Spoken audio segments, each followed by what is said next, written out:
Olá, eu sou o Logan Nobre, um dos editores de marketing científico da revista A2Z, Novas Práticas em Informação e Conhecimento.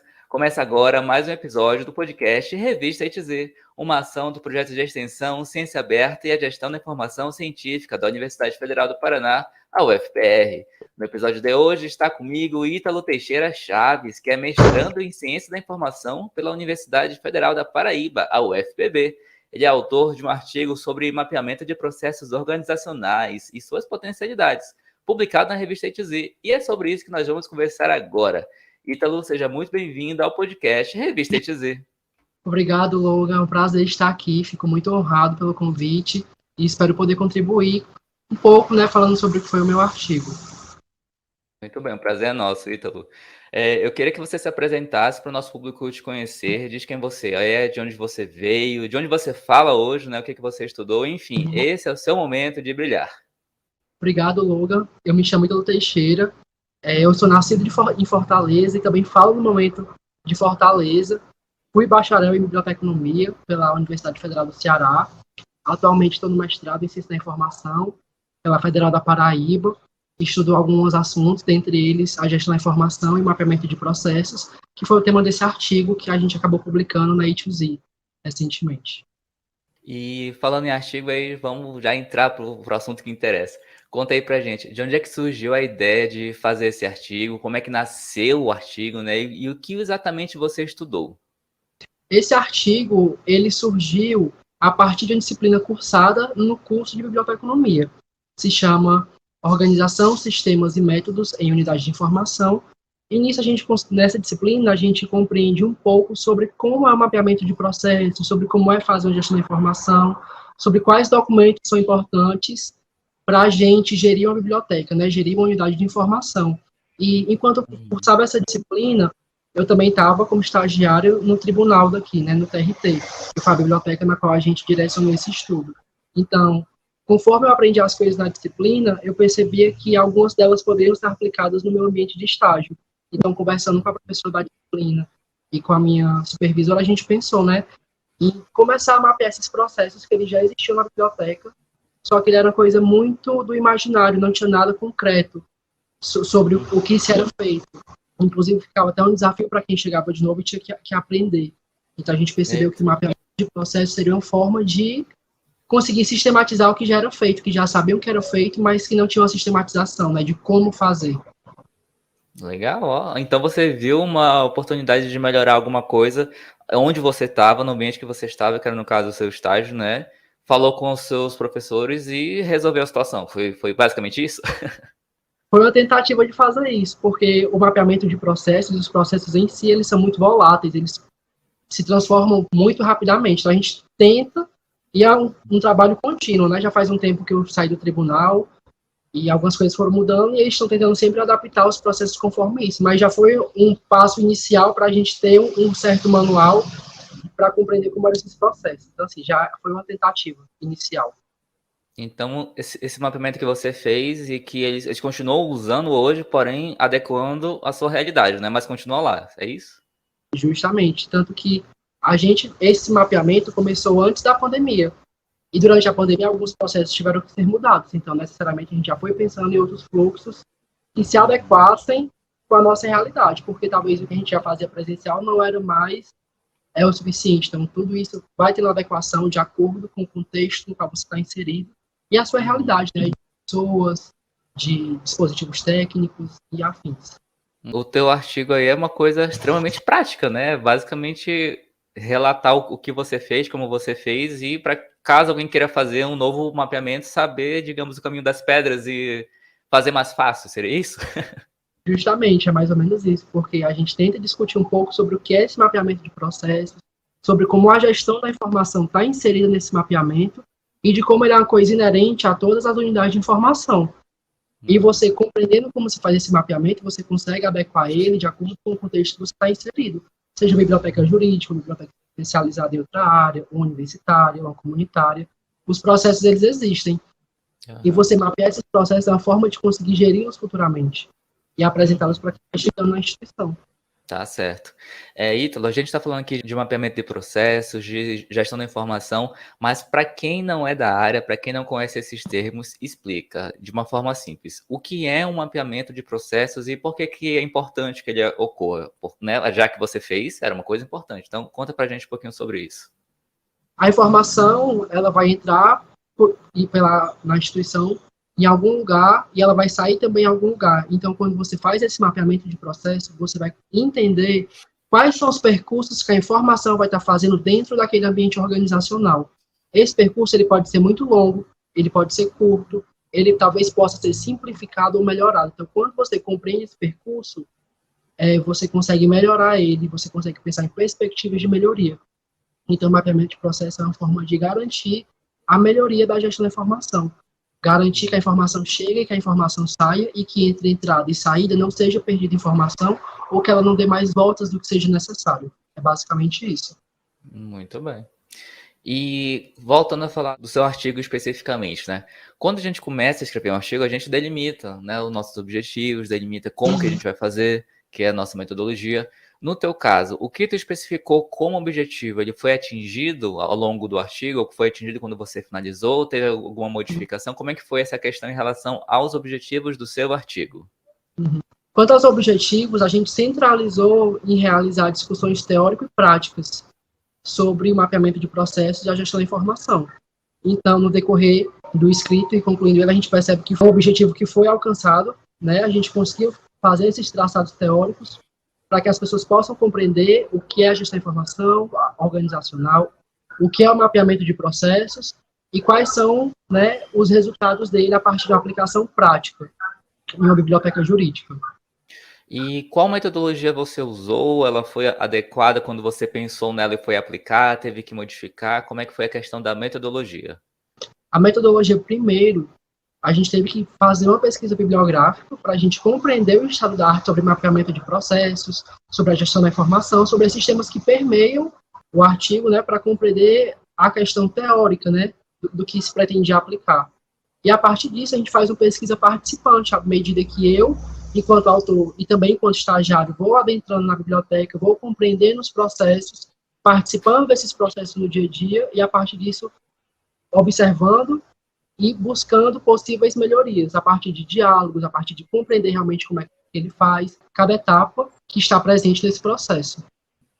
E se você pudesse dar uma dica para quem está nos ouvindo agora e está escrevendo um artigo, ou pensa em escrever um artigo, mas está com um pouco de medo, um pouco de receio em estabelecer alguns objetivos, eles não serem alcançados ao longo da escrita do artigo, né? O que você tem a dizer para essas pessoas? Porque, Ítalo, o que a gente recebe de pergunta no Instagram, de pedido de literalmente socorro, socorro, meu objetivo não foi atingido e agora o que eu faço? Calma, né? As coisas são assim, às vezes a gente não atinge o objetivo. Eu queria que você falasse um pouquinho dessa sua experiência, até para, né, instigar, até para incentivar as pessoas a continuarem escrevendo, porque as coisas são assim, nem tudo dá certo no meio do caminho do artigo, né? Justamente. Infelizmente, nem tudo dá certo, as pedras no caminho elas existem, mas eu acho que é preciso ter uma calma quando a gente está nesse processo de escrita. E uma perspectiva que é muito importante na gestão da informação e no mapeamento de processos é a observação. A gente não vai conseguir resolver um problema de um dia para o outro. A gente precisa observar e compreender de forma sistemática, e isso requer tempo e paciência. Então, tal qual isso são necessários para essas etapas, é importante também para a construção de objetivos. Então, observar o seu objeto com calma, tentar compreendê-lo e ver quais são mudanças que sejam necessárias para se alcançar isso. Porque nem tudo é como a gente quer, mas um não resultado também é um resultado. E saber lidar com o que a gente tem se descobrindo, né? Alterações surgindo no caminho, isso faz parte das descobertas também. É isso mesmo. Você falou uma coisa muito importante aí. Um não resultado é um resultado. Às vezes a gente chega a uma coisa que a gente não gostaria de chegar, né? Um resultado que a gente não estava esperando e acaba não registrando aquilo na nossa pesquisa. É importante registrar aquilo também, para que outros, quando, né, pegarem o nosso artigo, nossa dissertação para ler, vão perceber, olha, esse caminho aqui eu não vou seguir, porque esse pesquisador, essa pesquisadora, já seguiu e já viu que não dá certo. Não vou perder meu tempo, não vou desperdiçar o recurso da pesquisa para isso, né? É bem importante também. Então, muito bom esse ponto que você tocou. E a gente muitas vezes tem hipóteses do que pode ser, e quando não é aquela hipótese que a gente tem, a gente fica um pouco chateado, mas entender que faz parte desse processo e talvez adaptar a construção desses objetivos, principalmente, né? Para o que a gente está conseguindo compreender de informação. Uhum. E o assunto que você escolheu para estudar, para pesquisar e escrever esse artigo, era um assunto que você já gostava? Era um assunto que você descobriu e aprendeu a gostar depois que entrou nesse estágio? Como é que foi? Foi uma disciplina que eu fui me surpreendendo, a professora não era nova no curso, mas foi a primeira disciplina que eu fiz com essa professora, então eu me dei muito com a metodologia e com a didática dela, então foi muito fácil aprender gestão, que para mim era um tema difícil até então, a partir de uma boa didática, de uma boa metodologia, eu consegui me aproximar desse tema e fui gostando, fui lendo mais, algumas autoras têm uma escrita muito boa sobre essa temática de gestão da informação, que me ajudou bastante durante a escrita do artigo, que inclusive são citadas. E eu acho que foi isso, é uma questão de aprendendo, lendo e aprendendo, lendo e aprendendo, e quando você consegue aplicar o que você aprende, eu acho que se torna um aprendizado mais prazeroso, porque ele não fica só naquela teoria, que também é importante, mas você também tem uma aplicação prática daquilo. Então, talvez a partir dessa disciplina eu consegui ver e compreender melhor a aplicação do que eu estava estudando, né, para a minha formação. E você acha que é mais fácil, assim, mais fácil entre muitas aspas, a gente escrever um artigo sobre um assunto que a gente gosta, sobre um assunto que a gente tem interesse, ou sobre uma coisa completamente nova e que talvez vai nos dar uma nova perspectiva sobre o nosso estudo, sobre a nossa pesquisa como um todo? Eita, é uma pergunta profunda, difícil, né? É uma pergunta difícil. É necessário até pensar mesmo, dar uma resposta de cara é difícil, mas assim, eu acho que para toda pesquisa a gente tem que pensar talvez no problema e na solução de um possível problema, né? Não só falar o que eu quero falar, mas talvez falar o que precisa ser falado. Então, percebo que quando a gente vai realizar uma pesquisa, é muito importante a gente compreender isso.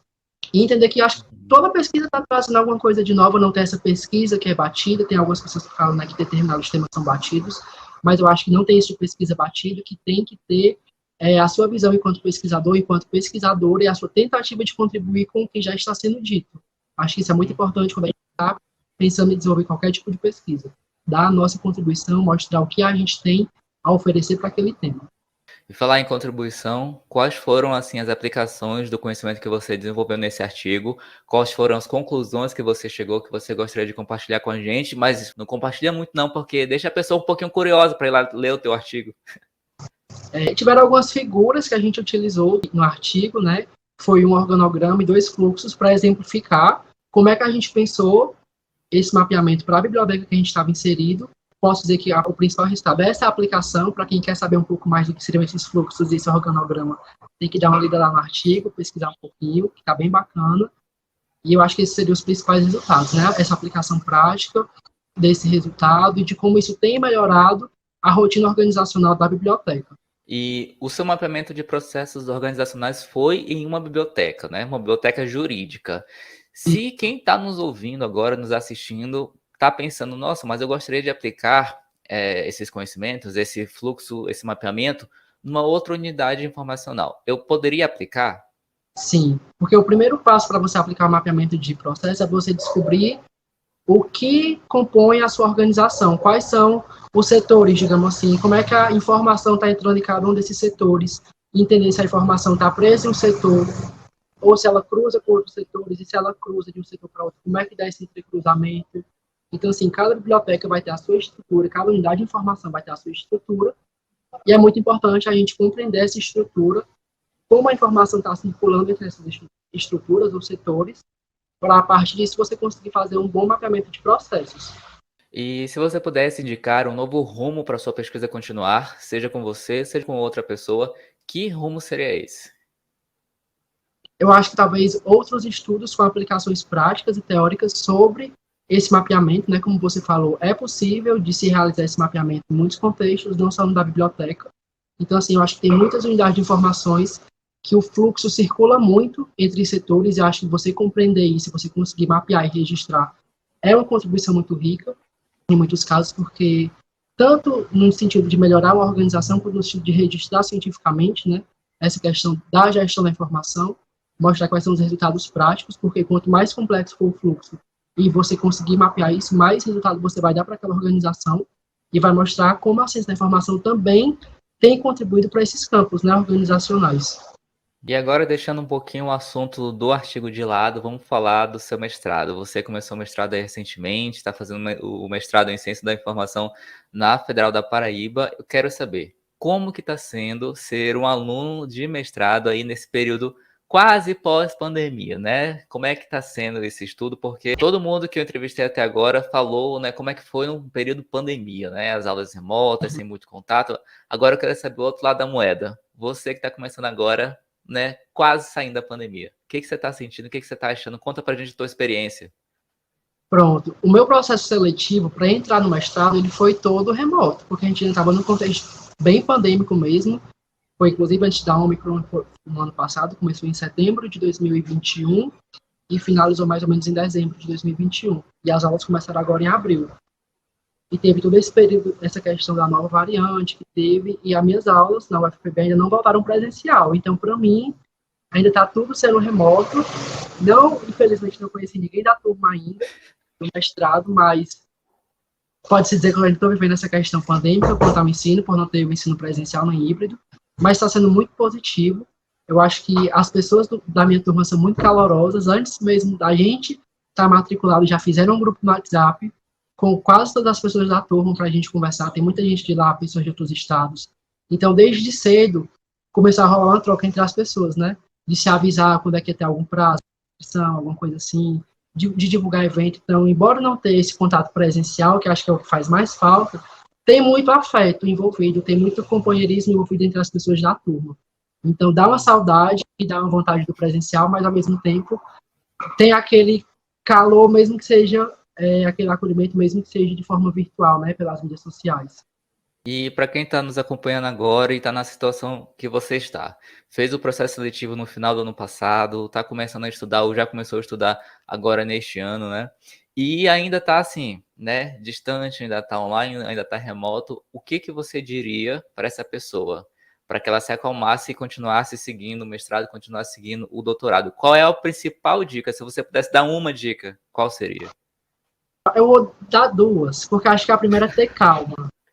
A gente tem que sempre se acalmar, porque quando a gente está nesse processo seletivo, todo mundo fica muito eufórico, a gente às vezes tende a pensar que não vai dar certo, e isso baixa uma certa ansiedade. Então, acho que a primeira dica seria essa: tenha calma e seja paciente com você e com os seus processos. E a segunda dica seria planejamento. Eu acho que planejamento, para quem está na pós-graduação, é essencial e basilar. A gente precisa planejar o que fazer, quando fazer, como fazer, se você já estiver no processo de fato passado e está estudando, dialogar com o seu orientador, sua orientadora, com seus colegas. Eu acho que esse diálogo é uma coisa muito importante para a gente conseguir até mesmo se construir novos conhecimentos e também se fortalecer com os nossos. Então, o diálogo é muito importante.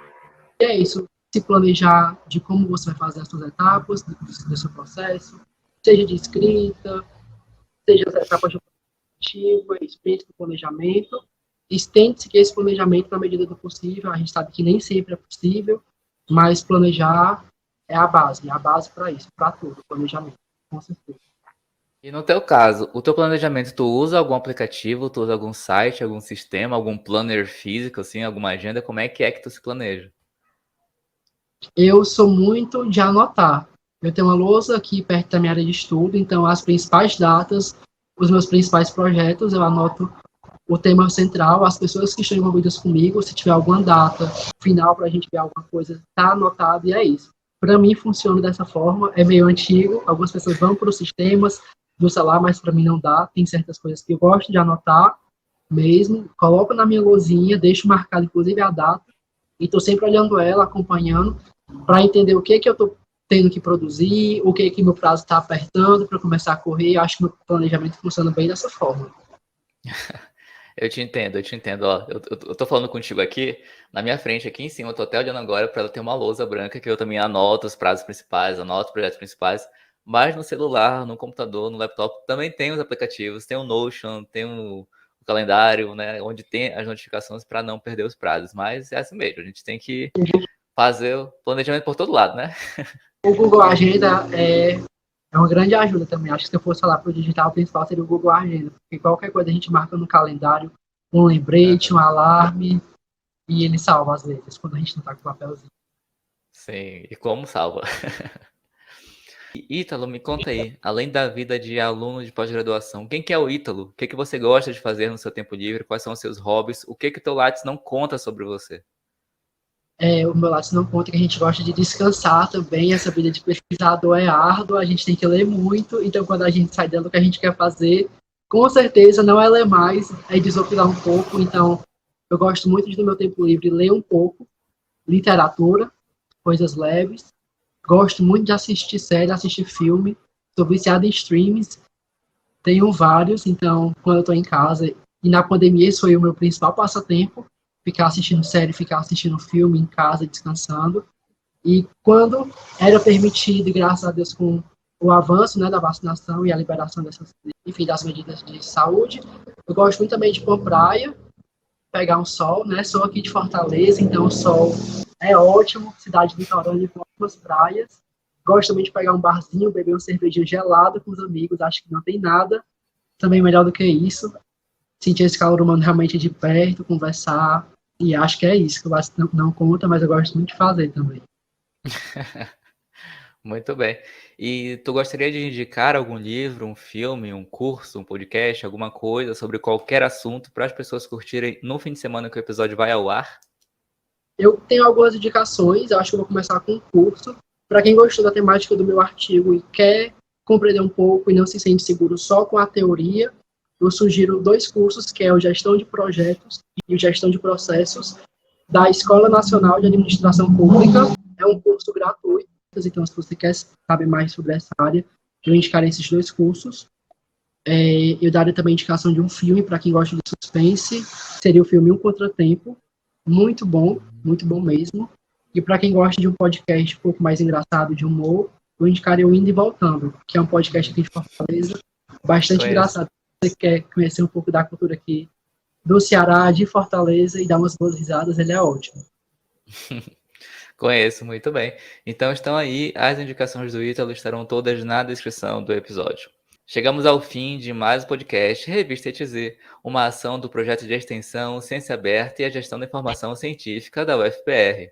Na descrição estão os contatos do entrevistado e o link para você conhecer mais sobre o artigo Mapeamento de Processos em Biblioteca Jurídica, Perspectiva de Melhoria na Gestão da Informação Organizacional, escrito pelo Ítalo, que conversou conosco aqui agora, mas também escrito pela Rejane Maria Façanha de Albuquerque, pela Gabriela Belmonte Farias e pela Maria Áurea Montenegro Albuquerque Guerra, e que foi publicado aqui na revista ETZ.